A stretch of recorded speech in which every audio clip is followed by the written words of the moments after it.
Hello, City of Perris. I'm Stephen Hale, coming to you from the Clarence Muse Center in Perris, California, and this is Perris TV. Have you registered to vote? California residents have until October 19th to register to vote. And per Governor Newsom's executive order in 64-20, all California registered voters will receive a mail-in ballot. Ballots are expected to be mailed to voters on approximately October 5th, 2020. Voters who receive a mail-in ballot are not required to vote by mail and may vote at one of the 120 county voting centers throughout Riverside County. Voting centers will be open from October 31st to November 2nd from 8 a.m. to 5 p.m. and on November 3rd from 7 a.m. to 8 p.m. Any registered voter in Riverside County may vote at any county voting center. Social distancing and masks will be enforced, and all voting centers will adhere to strict county cleanliness guidelines. Voters may also drop off their ballots at any of the voting centers throughout the county, at any city clerk's office, or at the county registrar's office. However, please make sure that your ballot is signed in the appropriate places prior to being dropped off. Ballots postmarked on election date, November 3rd, and received up to 3 days after the election will be counted, but please submit your ballots as soon as possible to ensure that your ballot is received by Election Day. The City of Perris encourages all residents to participate in the 2020 election for federal, state, and local voting. 12 different propositions are on the state ballot and will be available for review in the state and county voter guides, which should be mailed out in the next few weeks.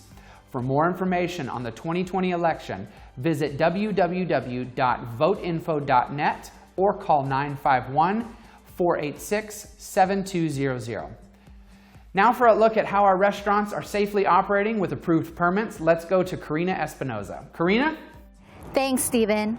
Karina Espinoza reporting from Development Services, where Planning Division is approving temporary use permits for outdoor and sidewalk dining to assist restaurants during COVID-19.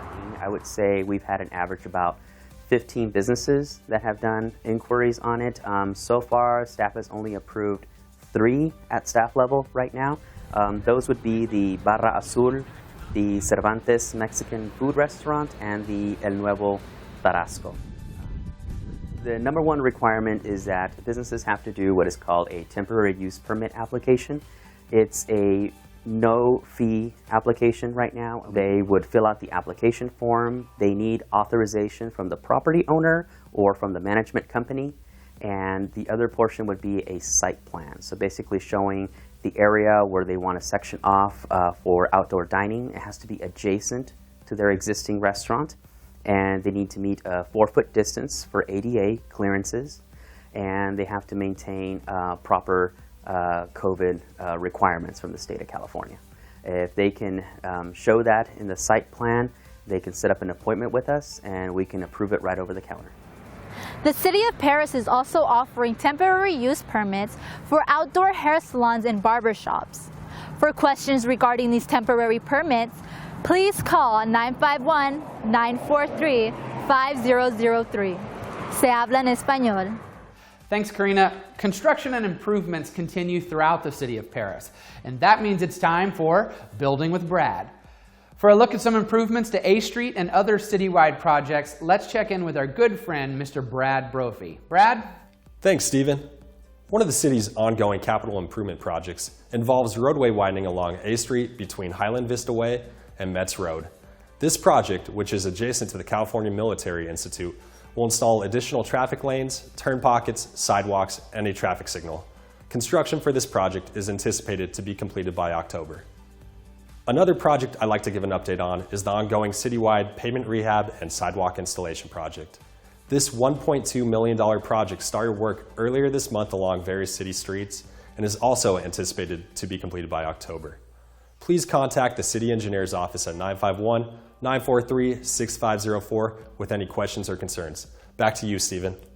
Thanks, Brad. Over the past 6 months, we have discussed the ongoing global pandemic at length. Coronavirus seems to be the running conversation in almost every circle. With multiple different perspectives, there's been a steady stream of information. And with multiple sources of information comes misinformation. Here at Perris TV, we wanted to set the record straight on how coronavirus is impacting Riverside County and the city of Perris. We reached out to Dr. Cameron Kaiser's office at the Riverside University Public Health Department, and we were able to reach Senior Public Information Specialist Jose Arballo, who works with Dr. Kaiser, and invited him in for an interview. Jose and I talked at length about this virus and what we can do as residents to prevent the spread, and as Governor Newsom says, meet this moment. You can catch the full 29-minute conversation on our YouTube channel, but here's a quick snippet of that interview. Maybe what does that look like in our county for sports and any other extracurricular activities? Well, I mean, clearly, in my previous life, I was a sports writer. Sure. I covered high school prep sports, Yeah. and those sports are incredibly important to families, to students, to coaches, to schools, and it gives them a sense of identity in a lot of ways. And there's no underestimating that. The one thing that we at Public Health have to look at is what's the best for public health. And it's an unfair for the community in a lot of ways, in that our number one priority is the public health. And sometimes the things that our county public health officer, Dr. Cameron Kaiser, has to recommend aren't Not really easy decisions. A very special thanks to Mr. Arballo for giving us the time for this interview, and we encourage everyone to visit rivcoph.org to learn more about this virus. And now for a look at your 5-day forecast, here's Karina Espinoza with the weather. Thanks, Stephen. Temperatures still in the triple digits to end the week, cooling off a bit at the beginning of next week. Warm winds will continue to blow out of the west to northwest, with a slight chance of precipitation on Sunday. The UV index will be extreme in the afternoons, so remember to wear sunblock while outdoors. Stay cool, Perris. Back to you, Stephen. Thanks, Karina. If you haven't yet, please sign up for the 2020 census. The census reporting date has now been changed to September 30th, and residents should count themselves at the place where they were living and sleeping most of the time as of April 1st, which was Census Day. It's important to note that the 2020 census does not inquire about citizenship status. The census is safe, secure, and required by law. The more accurate the count, the better the chances are for Perris to receive state and federal funding. Those residents who have not yet participated can visit 2020census.gov and complete the census surveys.